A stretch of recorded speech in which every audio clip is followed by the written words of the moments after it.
제가 지금 화의 도전이라는 주제로 강의를 하고 있습니다. 지금은 4차 산업혁명 시대에 들어서고 있다고 그래요. 도대체 4차 산업이 뭐냐?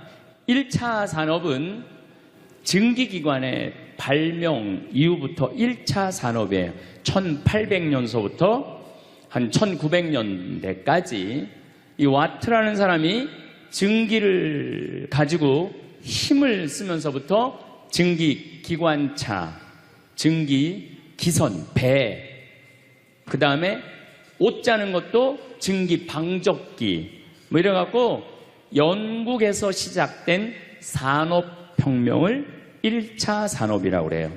그리고 2차 산업은 에디슨이 1905년에 발견한 전기, 이 전기, 이게 1905년에 에디슨이 발명한 거예요.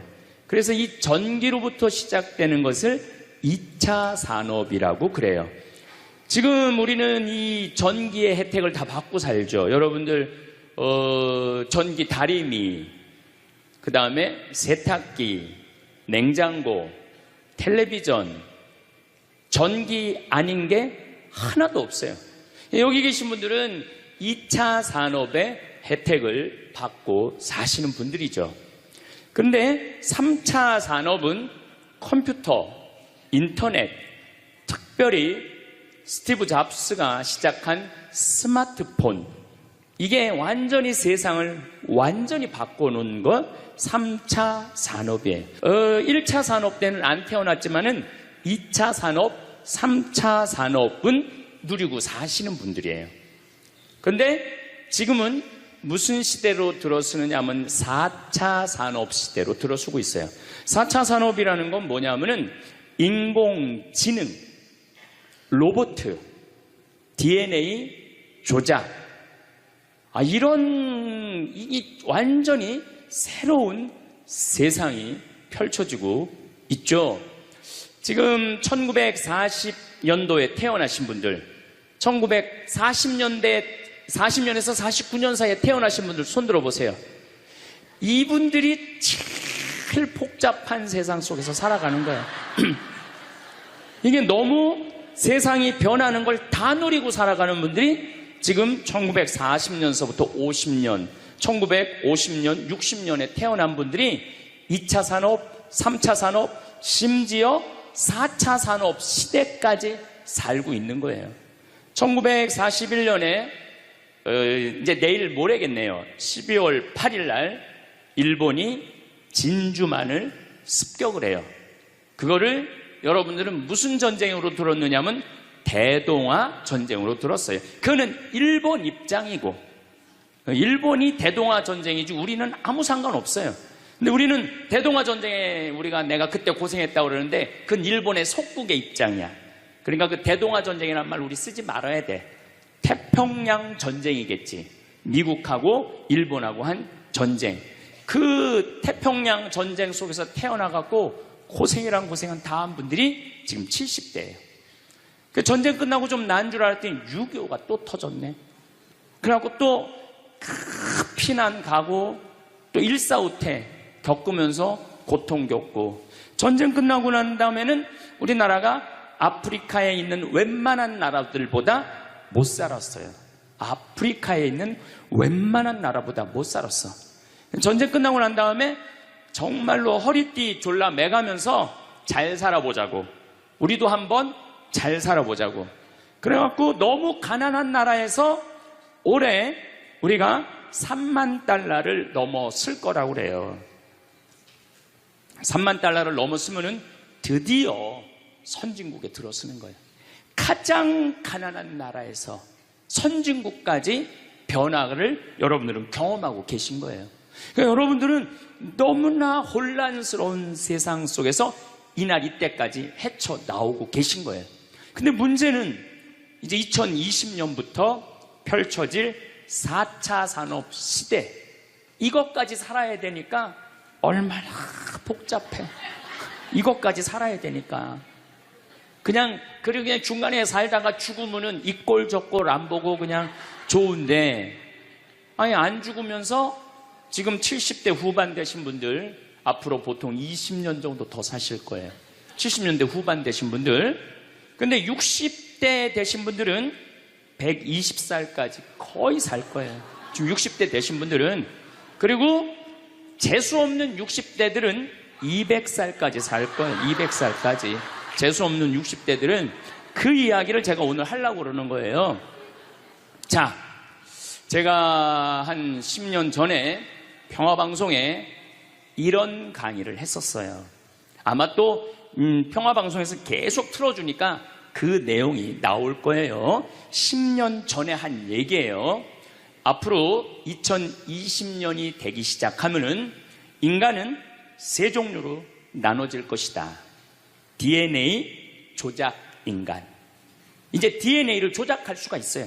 우리가 눈을 밝게 할 수도 있고, 귀를 잘 들리게 할 수도 있고, 근육이 완전히 이 아놀드 슈왈거네처럼 근육이 막 이렇게 튀어나오게 할 수도 있어요. 운동 안 해도 DNA 조작 인간. 옛날에는 DNA를 한번 내가 DNA가 어떤지 검사하려고 그러면은 2억 내지 3억이 들었어. 그런데 지금은 내 DNA를 검사하는데 얼마면 검사할 수 있냐면 5만 원이면 검사할 수 있어요. 5만 원이면. 세상이 엄청 변한 거예요. 그래서 이제는 지금 태어나는 아이들은 이제 아파서 병원 가는 일은 거의 없을 거예요. 미리 병원에서 전화를 해요. 너 요때쯤 심장마비가 올 DNA가 있다. 와서 고쳐라. 그럼 DNA 조작만 하면 심장마비가 넘어가는 거예요. 그러니까 안젤리나 졸리라는 미국의 영화 배우가 있어요. 2010년에 유방을 잘랐어요. 왜냐하면 DNA 검사를 해보니까 언니도 그렇고 엄마도 그렇고 유방암이 있는 거야. 본인도 유방암에 걸릴 확률이 있는 거야. 그러니까 미리 병을 예방을 하는 시대가 오는 거예요. 그게 DNA 조작 인간이에요. 근데 우리 교회는 그런 걸 절대 허락하지 않죠. 절대 허락하지 않는데 절대 현대인들은 할 거라는 거예요. 그 다음에 두 번째 인간은 어떤 인간이냐면 사이버 인간, 기계 인간이에요. 인공지능 로봇 인간. 그래갖고 이 인공지능 로봇 인간이 나오면은 안 그래도 1940년서부터 지금까지 복잡 다단한 세상을 살아왔는데 이제 로봇하고 같이 살게 되는 세상이 이제 곧 되는 거죠. 그리고 이제 세 번째 인간은 오리지널 인간. 여러분들, 저나 여러분들. 근데 누가 제일 떨어지느냐? 오리지널 인간이 제일 떨어질 거예요. 그래서 앞으로는 이제 어떤 세상이 제일 걱정되는 게 뭐냐면은 로봇가 공장에서 일하는 거예요. 로봇가 공장에서 일을 하게 되면은 많은 노동자들은 일자리를 잃어버려요. 현재 몇 명 정도 일자리를 잃어버릴 걸로 예상을 하느냐면 8억 명 정도가 일자리를 잃어버린대. 8억 명. 그러니까 노동자의 4명 중에 1명은 일자리를 잃어버리는 거. 이거 보통 심각한 문제가 아니에요. 그래서 이제 웬만한 사람들은 공장에서 일할 수가 없어. 누가 다 일을 해? 로봇가 다 하니까. 그리고 요즘 그 조그만 회사 사장들 말을 들어보면은 요즘 뭐 노동자들 옛날에는 죽으라고 일했는데 아침에 잠깐 나가서 커피 마신다고 와서 커피 한 잔 마시고 또 잠깐 나가서 좀 일하는 척하고 들어와서 밥 먹는다고 그러고 또 조금 나가서 뭐 그러니까 돈 주고 일을 시킬 수가 없다는 거예요. 그러니까 만약에 로봇가 일을 하면은 사람을 시키겠느냐? 로봇을 시키겠느냐? 당연히 로봇을 시키는 거죠. 그러니까 점점 사람이 일자리를 빼앗길 것이라는 거예요. 로봇을 쓰는 사장들은 돈을 어마어마하게 벌고 그런 자본이라든지 그런 능력이 없는 사람들은 무지무지하게 가난하게 사는 거예요. 이제 앞으로 여러분들이 5년 후, 10년 후에 볼 세상이 그렇다는 거예요. 그래서 요즘 세계적으로는 어떤 정치적인 시도를 하느냐 하면은 그럼 일자리 없는 사람들은 먹고 살아야 될 거 아니야. 사람인데. 그래서 로봇한테 세금을 매기는 거예요. 그래갖고 로봇가 만약에 일을 하면은 저 로봇한테 100만 원 세금을 매기는 거야. 그 로봇한테. 그래갖고 그 100만 원을 누구한테 줘?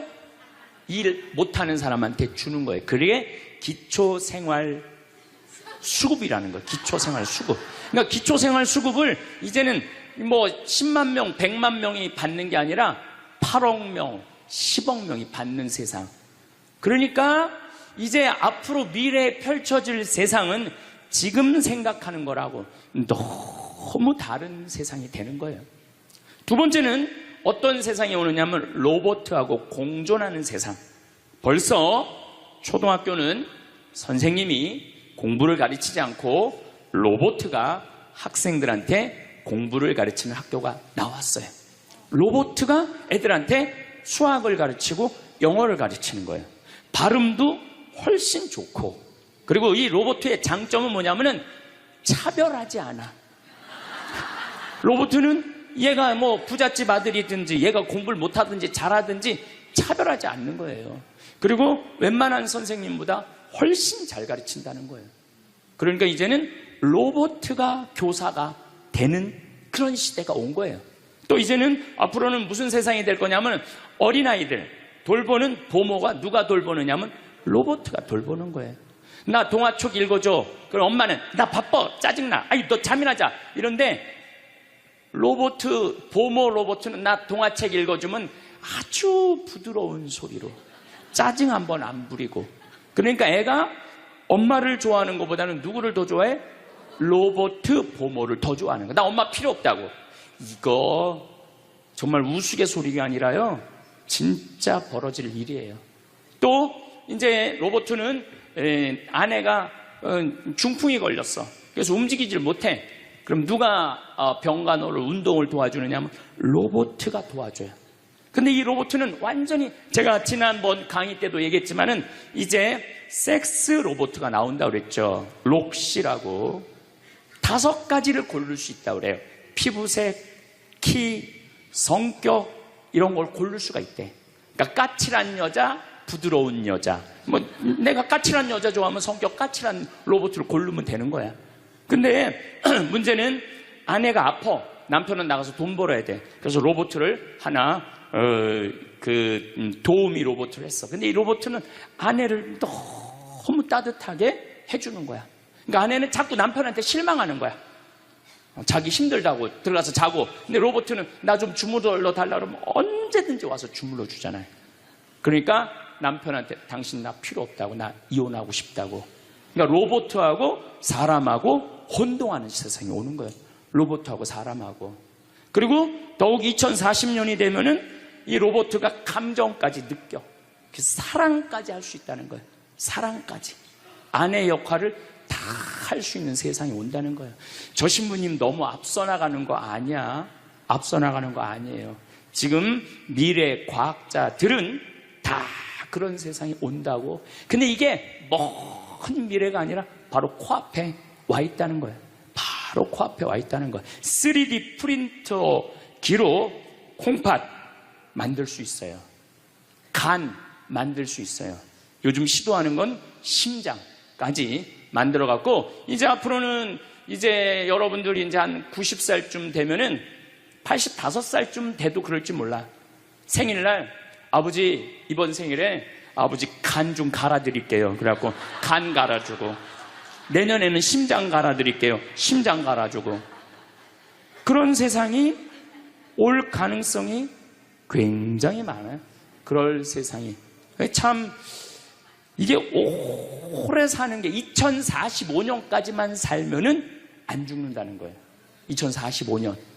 그러니까 내가 80살까지만 나도 살면 어떻게든지 버티면은 안 죽을 수 있다는 거. 80살까지만. 앞으로 펼쳐질 세상에 가장 걱정스러운 게 뭐냐면은 수명 연장이에요. 수명 연장. 여기 계신 분들 중에 아까도 말씀드렸지만은 100살, 120살, 정말로 재수 없으면은 200살까지 살 수 있는 분들이 많습니다. 실질적으로 많아요. 근데 여러분들 오래 사는 거 좋을까요? 내가 많은 분들이 오래 살기를 원해요. 안 죽는 걸 원해요. 근데 내가 만약에 앞으로 뭐 길게 안 보고 딱 120살까지 산다고 보면 내가 앞으로 67년 정도 더 살면은 120살 되거든요. 67년. 근데 내가 앞으로 67년 동안 사는 동안 불면증이 있어. 매일 밤마다 잠이 안 와. 67년 동안. 그 여러분들 좋을 것 같아요? 내가 정말로 마음 안에 미움이 너무너무 꽉 차 있어. 67년 동안 계속 미움 속에서 살아. 분노가 꽉 있어. 67년 동안 분노 속에서 항상 좌절감을 맛보고 있어. 우울하고 있어. 내가 우울해. 또 좋으래. 어떨 땐 좋을 땐 너무 좋고 싫을 땐 너무 싫고 그렇게 막 up and down, up and down 그러면서 앞으로 50년, 60년 사는 거 좋아요? 그렇게 성숙함이 없이 살 거면 그냥 지금 죽는 게 나아. 지금 죽는 게 나아요. 내가 앞으로 60년 동안 살면서 매일매일 감동하고 매일매일 행복하고 매일매일 감사하고 매일매일 사랑한다면은 앞으로 60년 사는 거 괜찮겠죠. 그런데 60년 내내 잠도 못 자고 미움 속에서 자식들 원망 속에서 외로움 속에서 배신 속에서 불행 속에서 오래 사는 거 좋아요? 적당한 나이에 죽는 거 내가 보기엔 그 축복이에요. 그래서 여러분들은 이제 나는 이 복잡한 세상 속에서 사는 것도 중요하지만 어떻게 죽을 거냐 이 시나리오를 잘 준비해야 돼요. 난 어떻게 죽을 거냐.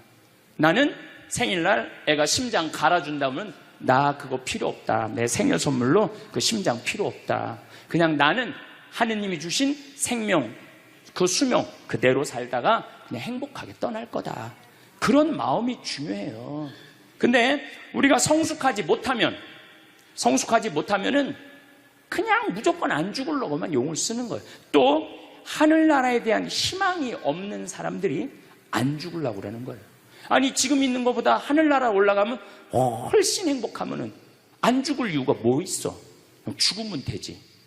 그냥 사는 날까지 즐겁게 살다가 죽는 날 즐겁게 죽으면 되는 거예요. 이 훈련이 꼭 필요해요. 여러분들 이게 뭐 요즘 알고리즘 그러는데 그건 다 제쳐두고 내가 인생의 설계가 필요해. 나는 몇 살까지 살다가 더 이상 치료받지 않고 암이 걸리면은 안 갈고 그냥 안 갈고 간 안 갈고 신장 안 갈고 췌장 안 갈고 그냥 하느님 품으로 간다는 생각이 아주 중요하다는 거예요. 제가 보기에는 한 87세까지 살다가 죽는 게 제일 좋은 것 같아. 87세. 아주 딱 좋은 나이가 87세야. 죽기 딱 좋은 나이가 87세 같아. 그거 넘었으면은 정말 안 보이고 안 들리고 불편해요.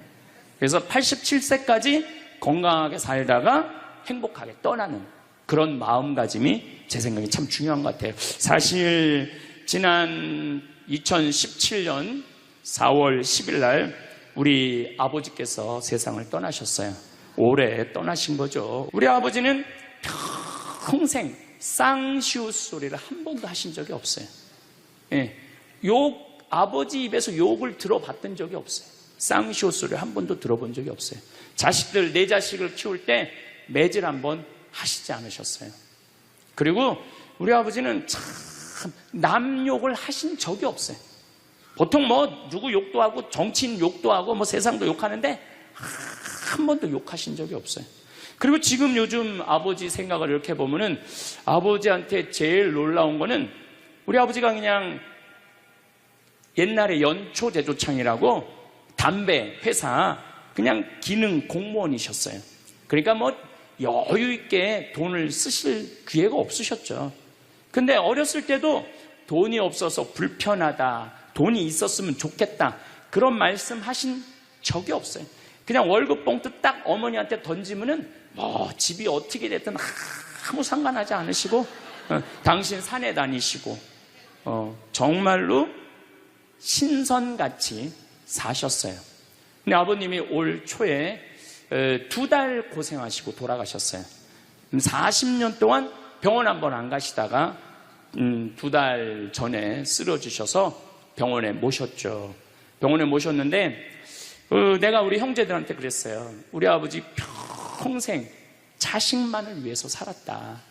가족만을 위해서 살았다. 오로지 정말로 사랑하는 가족을 위해서 투신하신 분이다. 우리 아버지 병간호 간병인한테 맡기지 말자. 우리가 사형제니까 우리가 모시자. 그래서 누나가 제일 위니까 누나가 이틀, 큰형 이틀, 둘째 형 이틀. 난 이제 장가 안 갔으니까 나는 하루.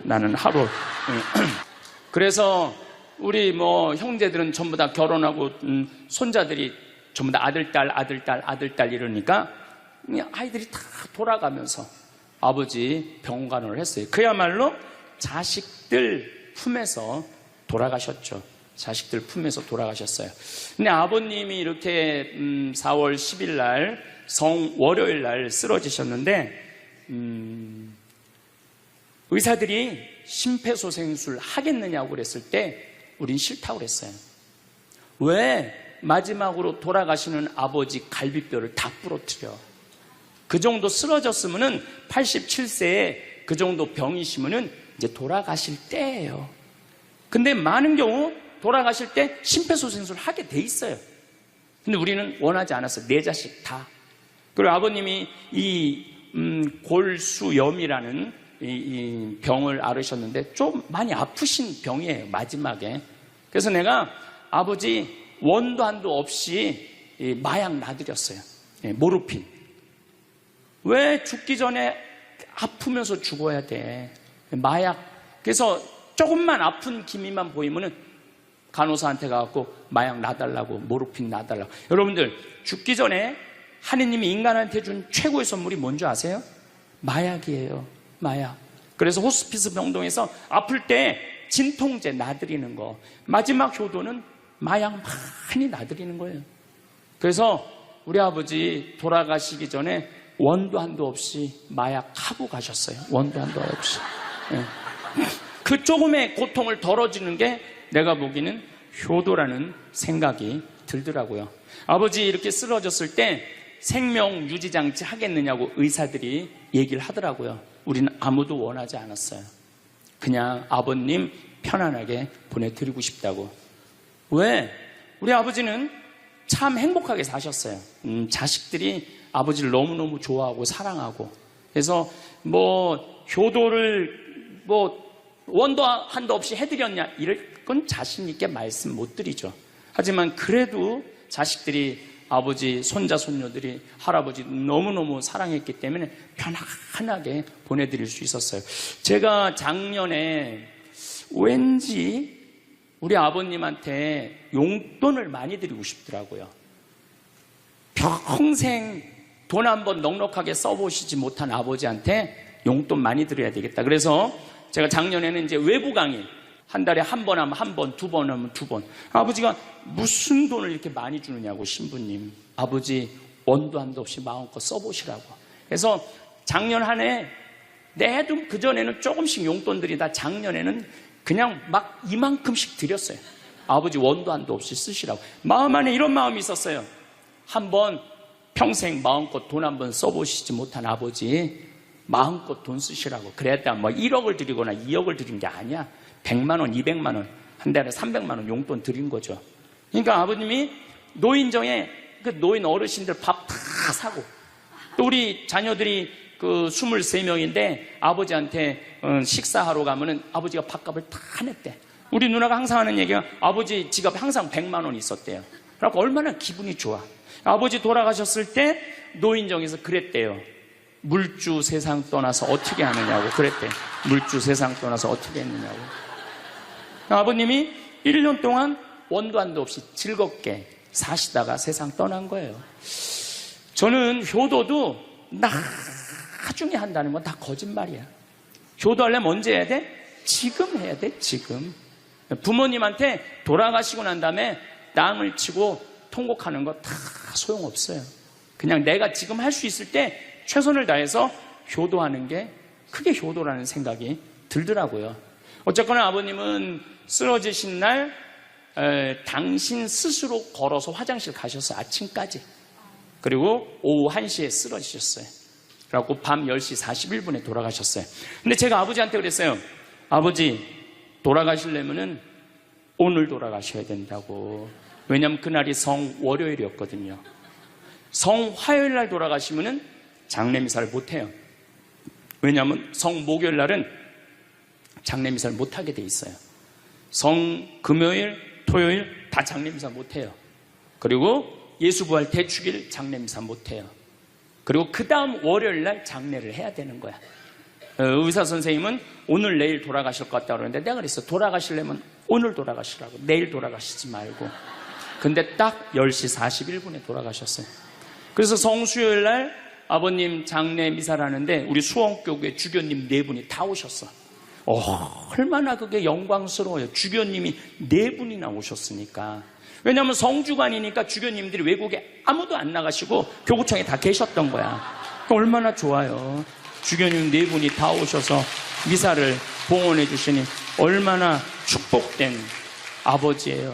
또 신부님들이 많이 오셔갖고 그 성당에 수원 정작 꽃매 성당인데 꽤 그래도 큰 성당인데 신부님들이 꽉 차갖고 젊은 신부들이 지하에서 미사를 봉헌했다는 거예요. 그것처럼 축복이 어디 있어요.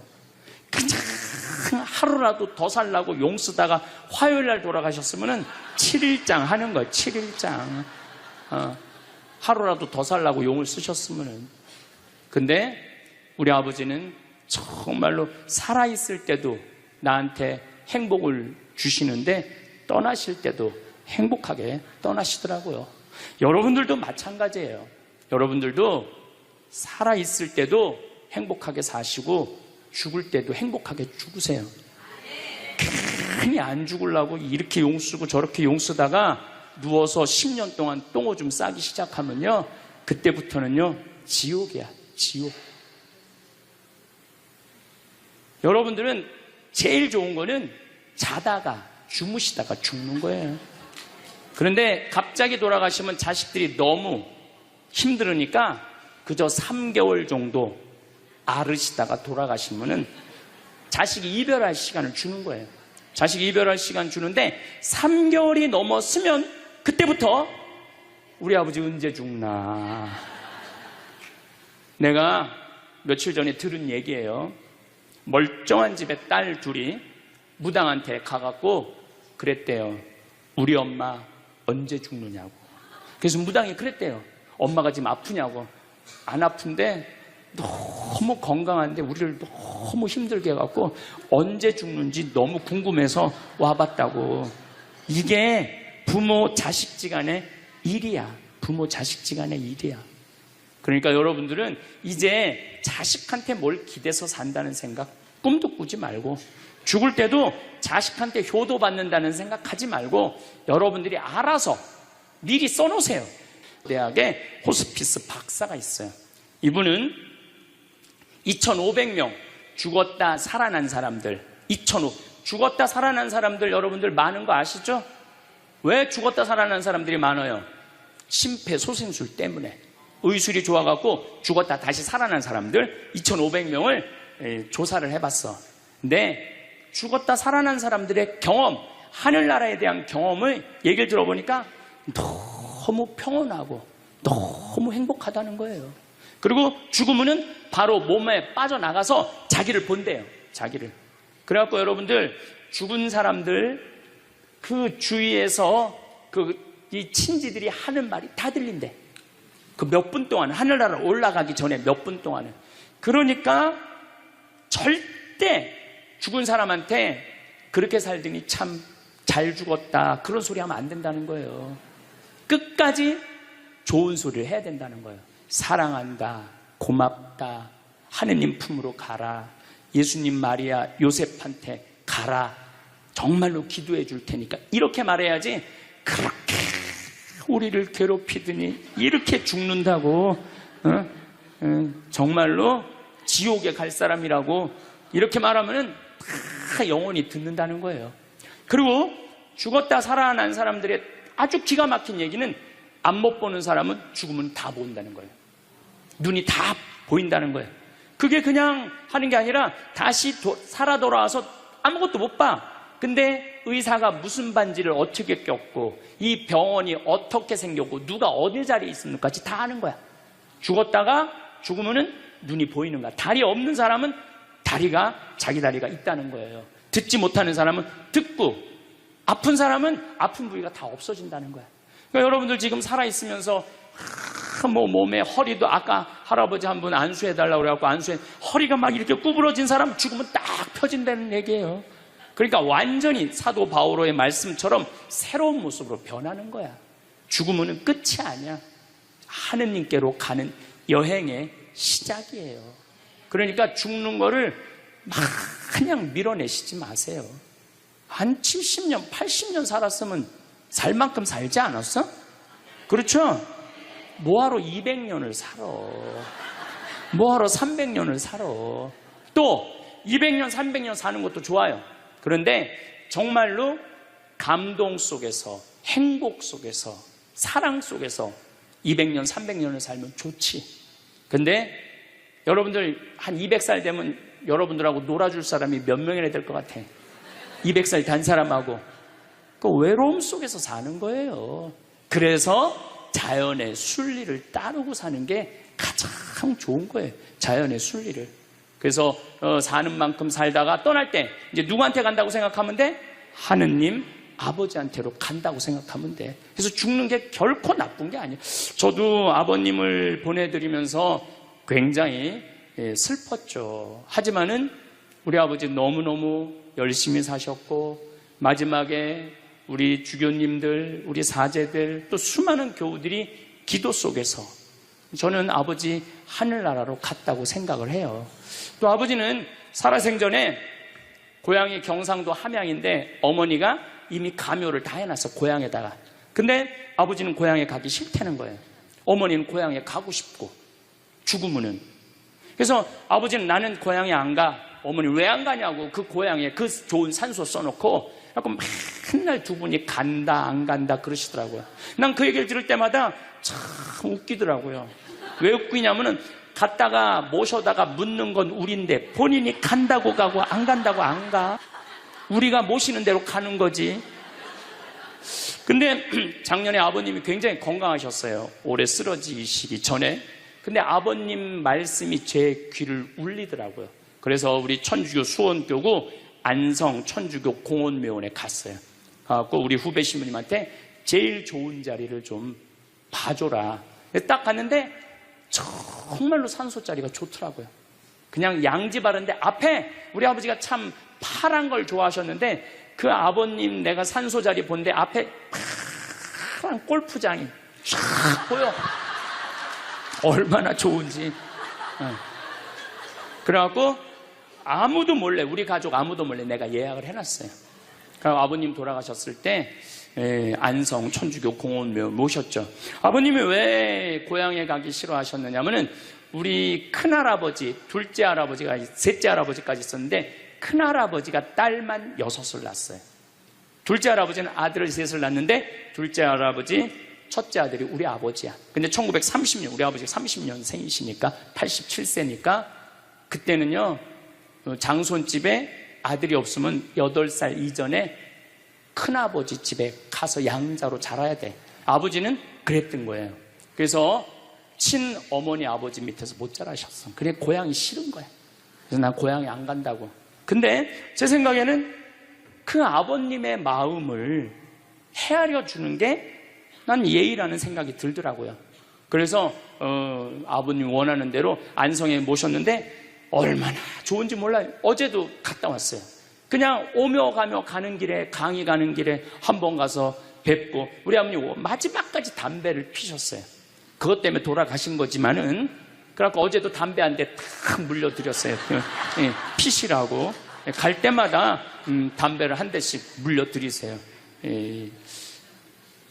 무슨 얘기냐면 부모하고 자식은 살아서도 좋고 죽어서도 좋아야 돼. 그런데 부모님이 10년 동안 똥오줌 싸고 치매 걸려갖고 지겨워. 부모님 찾아오지도 않았어. 그래갖고 부모님이 돌아가셨어. 그럼 자식이 땅을 치고 불효한 것에 대해서 울면서 통곡해. 그리고 돌아가셨는데도 부모님 먼 데다 모셔놔갖고 1년에 한 번, 2년에 한 번 가고 살아서도 안 좋고 죽어서도 안 좋은 거예요.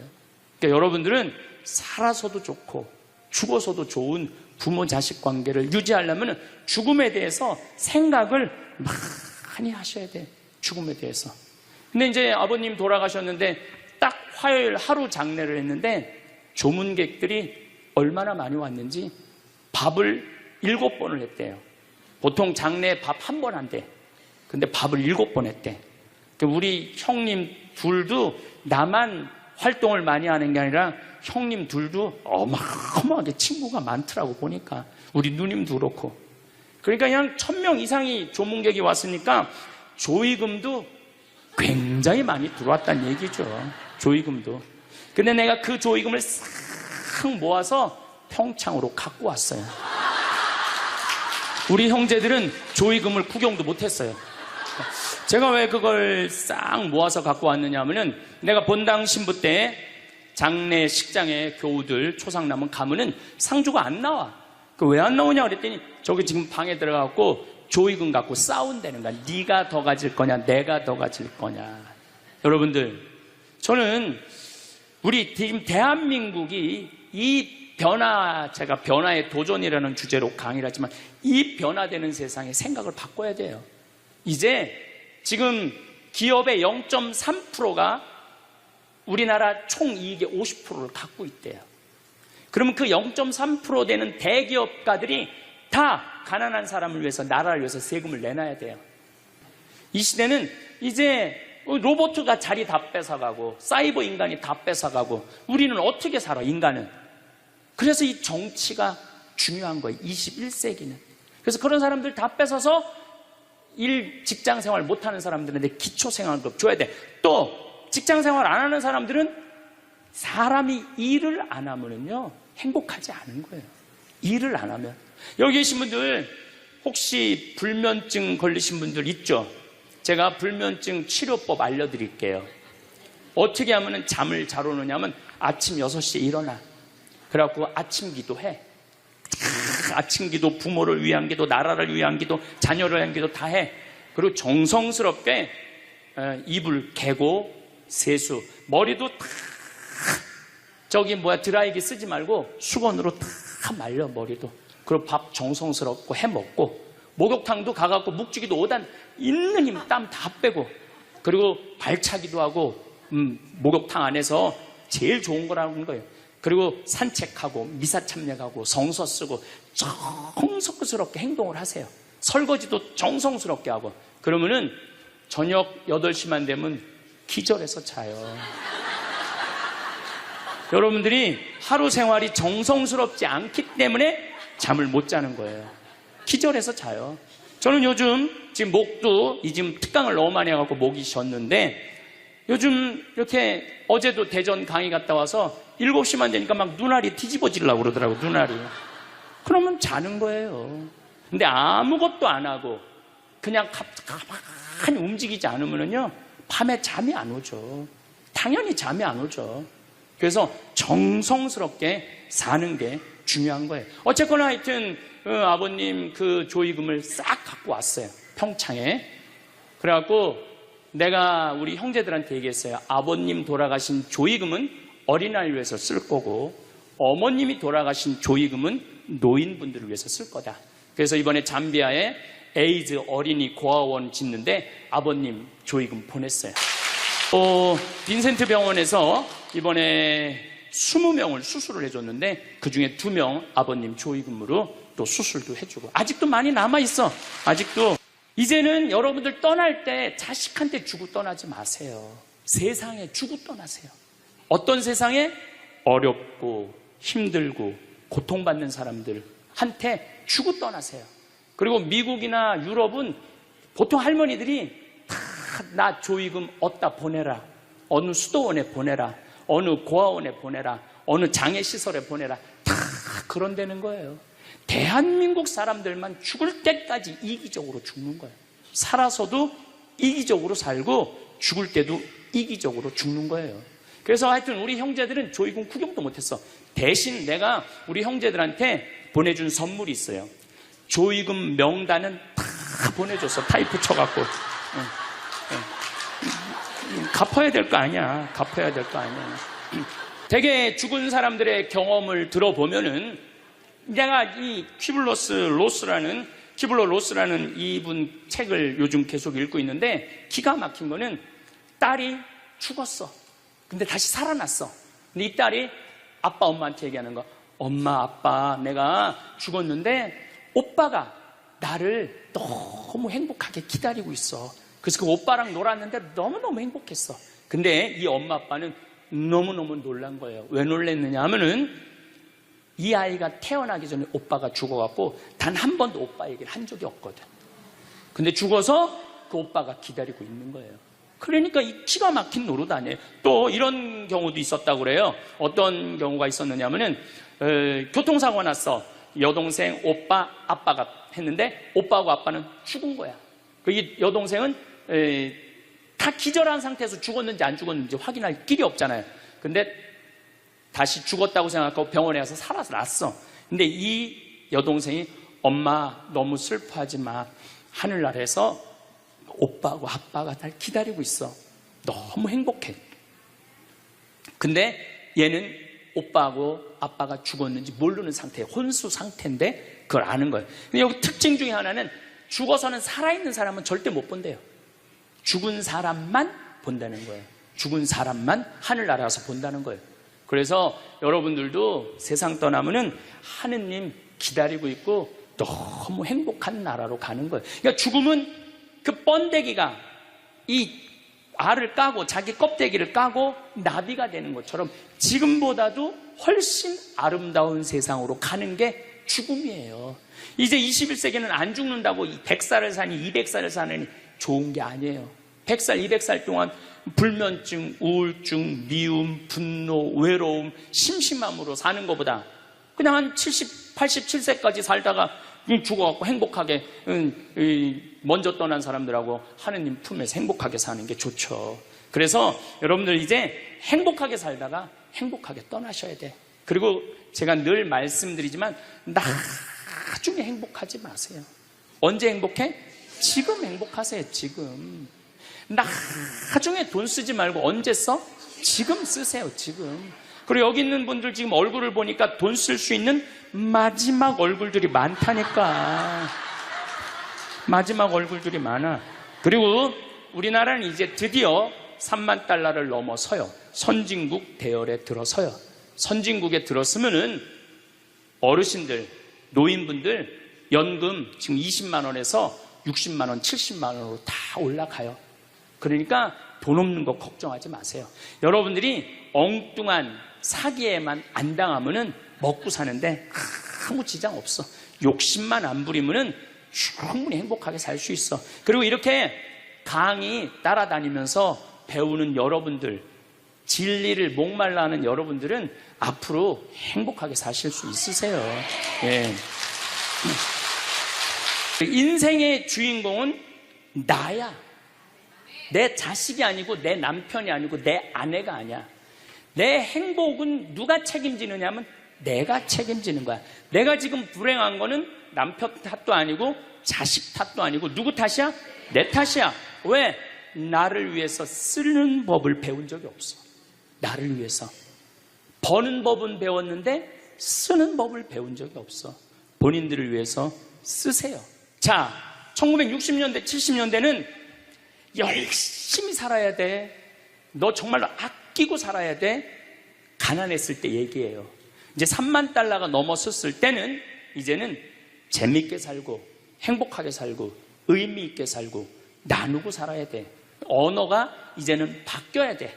그래서 여러분들 정말로 이제는 의미 있고 재미있고 행복하게 생활하시길 바라겠습니다.